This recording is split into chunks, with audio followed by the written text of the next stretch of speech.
എല്ലാ കൂട്ടുകാർക്കും നല്ലൊരു ദിവസം ആശംസിച്ചുകൊണ്ട് മാമ്പഴത്തിന്റെ പുതിയ വീഡിയോയിലേക്ക് സ്വാഗതം. നമുക്ക് നേരെ കിരണിന്റെ കല്യാണിലേക്ക് ഇന്നത്തെ അടിപൊളി വിശേഷത്തിലേക്ക് അങ്ങോട്ട് പോയാലോ. ഇന്നത്തെ വിശേഷത്തിൽ കാണിച്ചിരിക്കുന്ന രാവിലെ തന്നെ രൂപ സോണിനെ ഫോൺ ചെയ്യുവാണ്. ഫോൺ ചെയ്തിട്ട് എങ്ങനെയുണ്ട് മോളെ, എഴുന്നേറ്റൊക്കെ നോക്കി ചോദിക്കുക. എഴുന്നേറ്റമ്മേ, ചാരുമോൾ എന്ത് ചെയ്യുന്ന ചോദിക്കുകയാണ്. ചാരുമോള് മമ്മിയുടെ ഡാഡിയുടെ ഒപ്പം ഇന്നലെ കിടന്നുറങ്ങിയത്, അവൾക്ക് കുഴപ്പമൊന്നുമില്ല അല്ലേന്ന് ചോദിക്കുകയാണ്. ഏയ്, അവൾക്ക് ഒരു പ്രശ്നവുമില്ല, അവരുമായിട്ട് നല്ല കൂട്ടായെന്ന് പറയാം. ചോറിന് ഇപ്പോഴും എനിക്കൊരു സമാധാനമായത്. ചാരുമുളെ കുറിച്ചൊക്കെ അവിടെ നല്ല ടെൻഷൻ ഉണ്ടായിരുന്നു പറയാം. ആൽബി എന്തെന്ന് ചോദിക്കുകയാണ്. എന്തേ ആൽബിച്ചായൻ എഴുന്നേറ്റ് എന്തേ വാഷ്റൂമിലേക്ക് പോയതാമ്മ, ഇപ്പൊ തന്നെ വരുമെന്ന് പറയാം. ശരി ശരി, വന്നേപ്പം ഞാൻ വിളിച്ചെന്ന് പറഞ്ഞേരെ. അല്ല, ഇന്ന് എപ്പോഴാണ് നിങ്ങൾ ഇങ്ങോട്ട് വരുന്നതെന്ന് ചോദിക്കുകയാണ്. അമ്മ വരണം, പക്ഷെ അതിനു മുമ്പ് കുറച്ച് കാര്യങ്ങളൊക്കെ ഉണ്ടെന്ന്. എന്താ? ശരണ്യെ വിളിച്ചിട്ടുണ്ടായിരുന്നു ഞങ്ങളെ അങ്ങോട്ട്. അപ്പൊ ഇന്ന് ഞങ്ങൾക്ക് അവിടെ സദ്യ ഒരുക്കിയിട്ടുണ്ടെന്ന്. അപ്പൊ ഇന്ന് അങ്ങോട്ട് പോവാന്ന് പറയാ. ഇത് കേട്ടതും രൂപ പറഞ്ഞു, മോളെ പ്രശ്നമാകുമോ, വിക്രം വല്ല പ്രശ്നം ഉണ്ടാക്കുമെന്ന് ചോദിക്കും. എന്ത് പ്രശ്നം ഉണ്ടാക്കാനായിട്ട്? ആൽബിച്ചായൻ തന്നെയാ പറഞ്ഞത് നമുക്ക് അങ്ങോട്ട് പോകാന്ന്. അതുകൊണ്ട് അമ്മ ധൈര്യമായിട്ടിരിക്കുക. അല്ലെങ്കിലും അവനെ ഒന്ന് കാണേണ്ട എന്റെ ആവശ്യം തന്നെ അല്ലായിരുന്നോ? ഇന്ന് അവന്റെ അഹങ്കാരത്തിന്റെ ഒരു കനത്ത തിരിച്ചടിയെ കിട്ടാൻ പോന്നെ. ഈ കല്യാണം മുടക്കാനായിട്ട് അവൻ കുറെ പരിശ്രമിച്ചല്ലേ.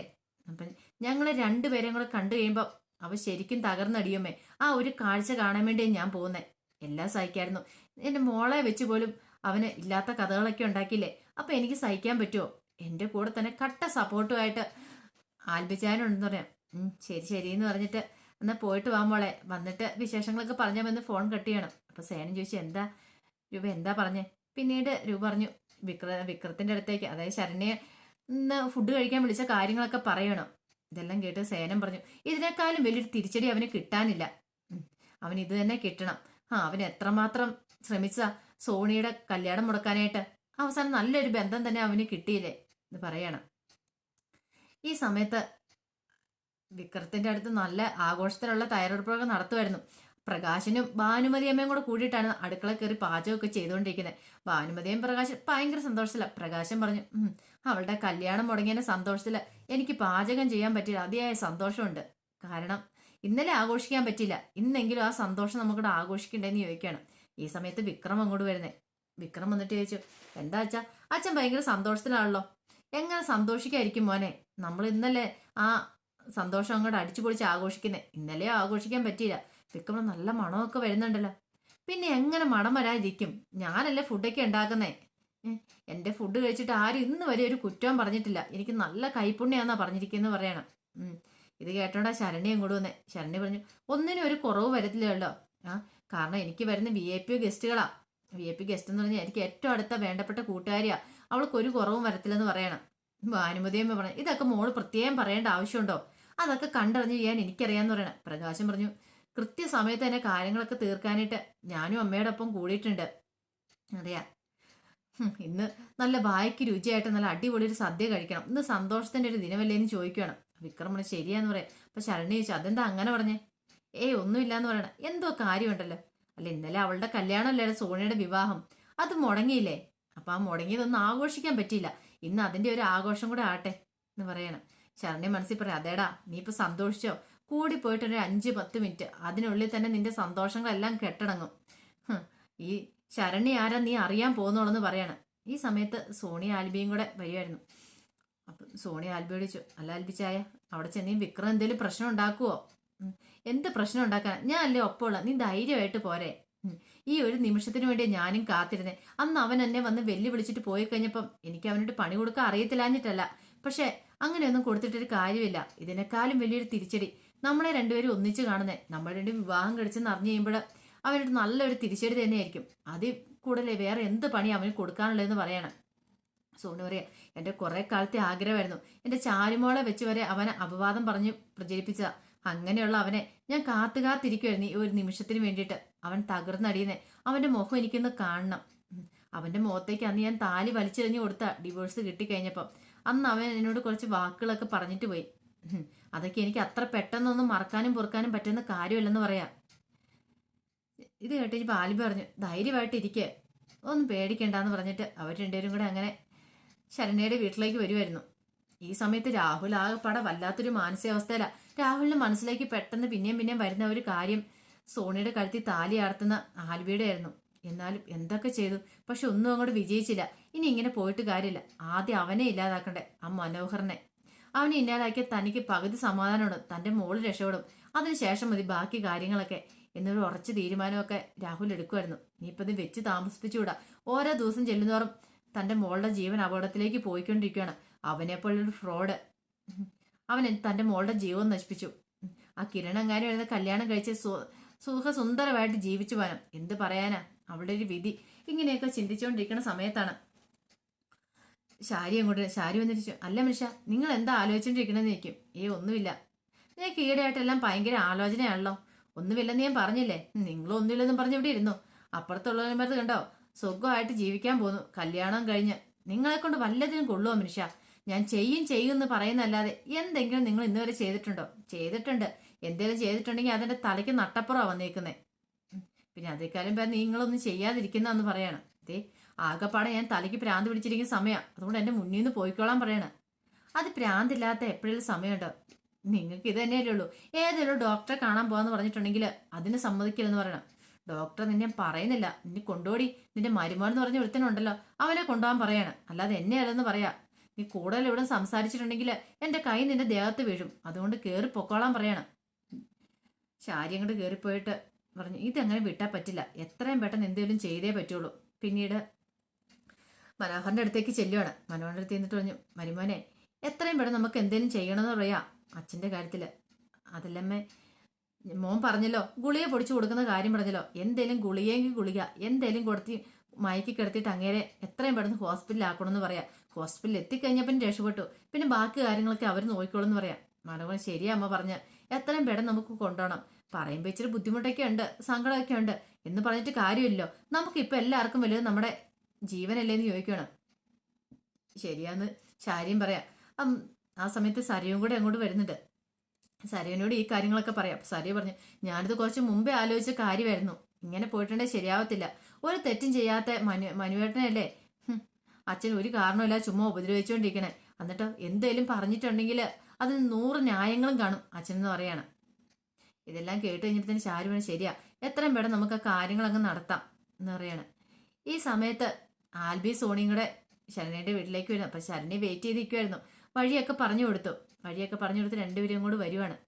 ശരണ്യ പറഞ്ഞ് കയറി വരാൻ പറഞ്ഞിട്ട് അവരെയും കൂടെ അകത്തേക്ക് വിളിക്കുവാണ്. ഈ സമയത്ത് വിക്രം അങ്ങോട്ട് ഇറങ്ങി വരുന്നേ. വിക്രം സോണുവിനെ ആൽബിനെ കണ്ട് ഒരു നിമിഷം ഞെട്ടിത്തെറിച്ച് നിൽക്കുവാണ്. വിക്രത്തിന് എന്താ ചെയ്യേണ്ടത്, എന്താ പറയേണ്ടതെന്ന് അറിയത്തില്ല. പെട്ടെന്ന് ശരണ്യ ഒന്നും അറിയത്തില്ലാത്ത പോലെ വിക്രത്തിനെ പരിചയപ്പെടുത്തുക. ഇത് സോണി, എന്റെ ബെസ്റ്റ് ഫ്രണ്ടാന്ന് പറയണം. ഇത് ആൽബി എന്ന് പറയണം. അവരുടെ ഭർത്താവ് ഇന്നലെ കല്യാണം കഴിഞ്ഞോളെന്ന് പറയണം. ഈ കാഴ്ച കണ്ടതും എന്താ ചെയ്യണ്ടേ, എന്താ പറയേണ്ടതെന്ന് അറിയത്തില്ല. വിക്രം നിൽക്കണം. അപ്പം വിക്രം ചോദിച്ചു, ഓഹോ, അപ്പം നീ എനിക്കിട്ട് പണി തന്നായിരുന്നല്ലേ, നീയും ഇവളുമായിട്ടുള്ള കല്യാണം കഴിഞ്ഞില്ല എന്ന് ചോദിക്കുവാണ്. ആൽബി പറഞ്ഞു, അതെന്താ വിക്രം, നീ വിചാരിച്ചോ നീ കുറച്ച് കള്ളത്തരങ്ങൾ ഒന്ന് പറഞ്ഞു കഴിയുമ്പോൾ ഉടനെ ഞാൻ ഇവള് ഉപേക്ഷിക്കുന്നത്? അതൊക്കെ നിന്റെ വെറും തോന്നലുകളല്ലേ. സോണിയെ പോലുള്ളൊരു പെണ്ണെ ഭാര്യയായിട്ട് കിട്ടണമെങ്കിൽ പുണ്യം ചെയ്യണം. നിനക്കതിന് യോഗം ഇല്ലാതായി പോയി വിക്രം. ഇനി പറഞ്ഞിട്ട് കാര്യമില്ല, അതിനുള്ള യോഗം എനിക്കാ ഉണ്ടായത്. അതുകൊണ്ടാണല്ലോ എനിക്ക് സോണിനെ പോലൊരു ഭാര്യയെ നല്ല ഓമനത്തുള്ള നല്ലൊരു കുഞ്ഞിനെയും കിട്ടിയത്. അതേടാ, അത് ആരുടെ കുഞ്ഞാന്ന് നിനക്കറിയാം, അത് എന്റെ കുഞ്ഞാന്ന് പറഞ്ഞ. നിന്റെ കുഞ്ഞോ? അതെങ്ങനെ നിന്റെ കുഞ്ഞാ? നീ അല്ലേ എന്നോട് പറഞ്ഞേ നിന്റെ കുഞ്ഞല്ലെന്ന്, വേറെ ആരുടെയോ കുഞ്ഞൊക്കെയാന്ന്. പിന്നെ എങ്ങനെ നിന്റെ കുഞ്ഞാണെന്ന് ചോദിക്കണം. വിക്രം പെട്ടു. വിക്രത്തിന് എന്തേലും മറുപടി പറയാനുണ്ടോ? ഈ സമയത്ത് സോണി പറഞ്ഞു, ഈ ഒരു നിമിഷത്തിന് വേണ്ടിയാടാ ഞാനും കാത്തിരുന്നേ. കുറെ കാലങ്ങളായിട്ട് നിന്റെ മുന്നിൽ ഇതുപോലെ ഒരു ദിവസം വന്ന് നിൽക്കുമെന്ന് ഞാൻ മനസ്സിൽ കരുതിയിരുന്നു. അത് ഇത്ര പെട്ടെന്നാവും ഞാൻ വിചാരിച്ചില്ല. നീ നിന്റെ അച്ഛനും കൂടി എന്തൊക്കെ തന്ത്രങ്ങളാ മെനഞ്ഞ് എൻ്റെ ആൽബിയേട്ടനെ കല്യാണം മുടങ്ങാനായിട്ട്. ഈ കല്യാണം നില ഇതിനു മുമ്പും കല്യാണം മുടങ്ങാനായിട്ട് നീ പലതും ചെയ്തിരുന്നു, പക്ഷെ അതൊക്കെ നല്ലതിനാ. അന്ന് അങ്ങനെ ആ കല്യാണങ്ങളെല്ലാം മുടങ്ങിയതുകൊണ്ടല്ലേ എൻ്റെ ആൽബിയേട്ടനുമായിട്ടുള്ള വിവാഹം എനിക്ക് നടന്നേ. ഇത്ര നല്ലൊരു ബന്ധം കിട്ടിയത്, എൻ്റെ കുഞ്ഞിന് ചാരുമുക്ക് നല്ലൊരു അച്ഛനെയും കിട്ടിയത്. അതുകൊണ്ട് ആ ഒരു കാര്യത്തിൽ നിന്നോട് എനിക്ക് ഒത്തിരി നന്ദിയുണ്ടെന്ന് പറയാം. ഇനി വേറെ ആരും കല്യാണം കഴിച്ചാലും എൻ്റെ ആൽബേട്ടൻ നോക്കുന്നപോലെ എന്നെ നോക്കത്തില്ലായിരുന്നു. ഇനി ഞങ്ങളുടെ ജീവിതം കണ്ട് നീ കരയണോടാ, അതാണ് എനിക്ക് എൻ്റെ ഇപ്പോഴത്തെ ആഗ്രഹം എന്ന് പറയാണ്. ഇങ്ങനെ ഒരു അവസരത്തിന് വേണ്ടി ഞാൻ ദൈവത്തിൻ്റെ ഒത്തിരി പ്രാർത്ഥിച്ചിട്ടുണ്ട്. അവസാനം ദൈവമായിട്ട് എൻ്റെ കൺമുന്നിൽ ആ ഒരു ഭാഗ്യം കൊണ്ട് തന്നെന്ന് പറയാം. എല്ലാം കേട്ടും വിക്രത്തിന് ഒന്നും മറുപടി പറയാനില്ലായിരുന്നു. പെട്ടെന്ന് ശരണി അങ്ങോട്ട് അകത്തേക്ക് കയറി പോവാ. ഞാൻ ഇപ്പം തന്നെ വരാമെന്നും പറഞ്ഞ് കയറി വാ, വന്നിരിക്കാനും പറഞ്ഞ് അവരെ അകത്തേക്ക് കയറ്റി ഇരുത്തിയായിരുന്നു. വിക്രത്തിന് പോവാനും പറ്റില്ല, നിൽക്കാനും പറ്റില്ല. ശരണി പറഞ്ഞു, വിക്രം അവിടെ നിൽക്കുക, അവരോട് സംസാരിച്ചുകൊണ്ടിരിക്കുക, ഞാൻ അച്ഛനെയും മുത്തച്ഛനെയും വിളിച്ചുകൊണ്ട് വരട്ടെ എന്ന് പറഞ്ഞ് അങ്ങോട്ട് അകത്തേക്ക് കയറി പോകുന്നേ. വിക്രത്തിനോട് സോണി പറയാണ്, നിനക്ക് സുഖജീവിതമെന്ന് എനിക്കറിയാം. ശരണ്യയുടെ കൂടെയുള്ള ജീവിതമല്ലേ? ശരണ്യ എന്നോട് എല്ലാം പറഞ്ഞിട്ടുണ്ട്. നിനക്ക് ഇത് തന്നെ പറഞ്ഞോടാ. കാരണം അത്രമാത്രം നീ എന്നെ ദ്രോഹിച്ചിട്ടുണ്ട്. അന്നൊക്കെ നിന്നോട് കാല് പിടിച്ചാൽ പലപ്പോഴും പറഞ്ഞിട്ടുണ്ട്. പക്ഷെ അതൊന്നും നീ എന്നെ മൈൻഡ് പോലും ചെയ്തില്ല.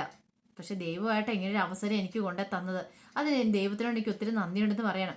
അപ്പൊ ആൽബിയോട് വിക്രം പറഞ്ഞു, നീ അനുഭവിക്കാൻ പോകുന്നുള്ളടാ. ഇവളെ കല്യാണം കഴിച്ചിട്ടുണ്ടെങ്കിൽ എന്താ നിന്റെ ഗതി എന്നറിയാൻ നിനക്ക് അറിയത്തില്ല. ഞാൻ കുറെ കാലം അനുഭവിച്ച ഇവളെ കല്യാണം കഴിച്ചിട്ട് ഇനിയിപ്പൊ നിനക്കായിരിക്കും ആ വിധി എന്ന് പറയാം. അതൊന്നും എനിക്ക് പ്രശ്നമല്ലടെ വിക്രം. ഇവളുടെ സ്വഭാവം നിന്റെ സ്വഭാവം എനിക്ക് നന്നായിട്ട് മനസ്സിലായതാണ്. അതുകൊണ്ടല്ലേ അന്ന് നീ വന്നിട്ട് അങ്ങനെയൊക്കെ പറഞ്ഞിട്ടും ഞാൻ ഇവളെ ഉപേക്ഷിക്കാതിരുന്നേ. ഇവളെ എത്ര നല്ല പെൺകുട്ടിയാന്ന് എനിക്കറിയാം. പക്ഷെ അത് അനുഭവിക്കാനുള്ള യോഗം നിനക്കില്ലാതെ പോയി എന്ന് പറയണം. ഈ സമയത്ത് ശരണ്യ അകത്തേക്ക് ചെല്ലുമ്പത്തേനും പ്രകാശം ചോദിച്ചു, അവര് വന്നോ മോളേന്ന് ചോദിക്കാണ്. പറഞ്ഞു വന്നു. അല്ല വിക്രം എന്തിയെ? വിക്രം അവരോട് സംസാരിച്ചിരിക്കുക. അച്ഛനും മുത്തശ്ശനും കൂടെ അങ്ങോട്ട് വരാൻ പറയാണ്. ഈ മുഷിഞ്ഞ കോലത്തിലോ ഈ കോലത്തിൽ എങ്ങനെയാ വരുന്നത്? അതൊന്നും കുഴപ്പമില്ല, ധൈര്യമായിട്ട് അങ്ങോട്ട് പോരെ. ഞാനല്ലേ പറയുന്നേ, അവൾക്ക് അങ്ങനെ ഒരു കുഴപ്പമില്ല. അവൾക്ക് എല്ലാ സാഹചര്യങ്ങളുമായിട്ട് പൊരുത്തപ്പെടുന്ന പെൺകുട്ടിയാണ് അവള്. എൻ്റെ കൂട്ടുകാരിയല്ലേന്ന് പറയാണ്. ആ സമയം ഭാനുമതി മുത്തശ്ശി പറഞ്ഞു, അതുകൊണ്ടാണല്ലോ ഞാൻ നല്ല അടിപൊളിയായിട്ട് നല്ല ടേസ്റ്റോട് കൂടി സദ്യയൊക്കെ ഉണ്ടാക്കി വെച്ചിരിക്കുന്നേ. മോളുടെ കൂട്ടുകാരിയെ മോൾക്ക് വേണ്ടപ്പെട്ടവരാന്ന് പറഞ്ഞിട്ടുണ്ടെങ്കിൽ പിന്നെ എനിക്ക് തള്ളിക്കളയാൻ പറ്റുമെന്ന് ചോദിച്ചു. മുത്തശ്ശിയും കൂടെ അങ്ങോട്ട് വരുവാണ്, ഭാനുമതി അമ്മയും കൂടെ. അങ്ങനെ പ്രകാശൻ അങ്ങോട്ട് ഹാളിലേക്ക് വരുമ്പോൾ കാണുന്ന കാഴ്ച സോണിയും ആൽബിയും കൂടി ഇരിക്കുന്നായിരുന്നു. ഈ കാഴ്ച കണ്ട് പ്രകാശുല്ലിന് ഞെട്ടണ്ടേ. ഇവൻ ഇവിടെ കല്യാണം കഴിച്ചോ? ഇതെങ്ങനെ സംഭവിച്ചു? ഇവരൊരിക്കലും ഒന്നിക്കില്ലെന്ന് കരുതിയിരുന്നേനെ. ഇന്നലെ പോലും ആ ഒരു പ്രതീക്ഷയോടുകൂടിയായിരുന്നേ. ഇവൻ വേറെ ആരോ കല്യാണം കഴിച്ചെന്നാ വിക്രം ഒന്ന് പറഞ്ഞ്. പക്ഷെ ഇവിടെയാണോ കല്യാണം കഴിച്ചേ? ഇതെങ്ങനെ സംഭവിച്ചെന്നൊരു ചിന്ത ഉണ്ടാവുന്നുണ്ട്. പിന്നീട് പ്രകാശ് പെട്ടെന്ന് ചോദിച്ചു, ആൽബി നീയാണ് ഇവളുടെ കഴുത്തിൽ താലി ആർത്തിയെന്ന് ചോദിക്കണം. അതെന്താ വിശ്വാസം വരുന്നില്ലേ? ഇവളിപ്പോ എന്റെ ഭാര്യയെന്ന് പറയാം. ഓഹോ, അപ്പം നീ മനഃപൂർവ്വം കരുതി കൂട്ടി ഞങ്ങോട്ട് പണി തന്നല്ലേന്ന് ചോദിക്കും. എന്ത് പണി തന്നു? നിങ്ങളന്ന് കുറെ കാര്യങ്ങളൊക്കെ പറഞ്ഞു. അതൊന്നും ശരിയല്ലെന്നാ ഞങ്ങൾക്ക് അപ്പോഴേ അറിയായിരുന്നു. പിന്നെ അന്ന് അതിനെക്കുറിച്ചൊന്നും പറയാതിരുന്നേ. നിങ്ങൾ സന്തോഷിക്കുന്നത്ര സന്തോഷിക്കട്ടെ എന്നോർത്താ. സോണിനെ എത്രമാത്രം നിങ്ങൾ ദ്രോഹിച്ചിട്ടുണ്ടെന്ന കാര്യം എനിക്ക് നന്നായിട്ട് അറിയാവുന്ന. പണ്ട് മുതലേ സേനങ്ങളുടെ കുടുംബമായിട്ട് ഞങ്ങൾക്ക് നല്ല ബന്ധം ഉണ്ടായിരുന്നു. അപ്പൊ സേനങ്ങൾ അനുഭവിച്ച കാര്യങ്ങളും സോണിയുടെ കാര്യങ്ങളൊക്കെ നമുക്ക് നന്നായിട്ട് അറിയാം. അപ്പൊ ആ കുടുംബമായിട്ടൊരു ബന്ധം ഉണ്ടാന്ന് പറഞ്ഞിട്ടുണ്ടെങ്കിൽ അത് നല്ല കാര്യമല്ലേ? അത് സോണിയെപ്പോലെ ഒരു പെൺകുട്ടിയായിട്ട്. പ്രകാശം പറഞ്ഞു, നീ അനുഭവിക്കാൻ പോകുന്നവളടാ. ഈ പ്രകാശനോടാ നീ കളിച്ചിരിക്കുന്നത്. അത് മാത്രമല്ല, ഇവൾ ആരാന്ന് നിനക്ക് അറിയത്തില്ല. ഇവളെ പോലെ ഒരു ഭൂലോക കള്ളീനെ എന്റെ ജീവിതത്തിൽ ഞാൻ കണ്ടിട്ടില്ല. എന്റെ മോൻ രക്ഷപ്പെട്ടെന്ന് തന്നെ പറയാം. ഇനി നീ അനുഭവിക്കാൻ പോകുന്ന പറയാണ്. ആലി പറഞ്ഞു, എന്താ അനുഭവിക്കാനായിട്ട്? ഇവളെ പോലെ പെൺകുട്ടിനെ കിട്ടിയത് എന്റെ ഭാഗ്യവാ. നിങ്ങൾ വിചാരിച്ച നിങ്ങളെന്നല്ല, ഇനിയിപ്പൊ ആരൊക്കെ വിചാരിച്ചെന്ന് പറഞ്ഞാൽ ഞങ്ങളെ തമ്മിൽ വേർപിരിക്കാൻ പറ്റില്ല.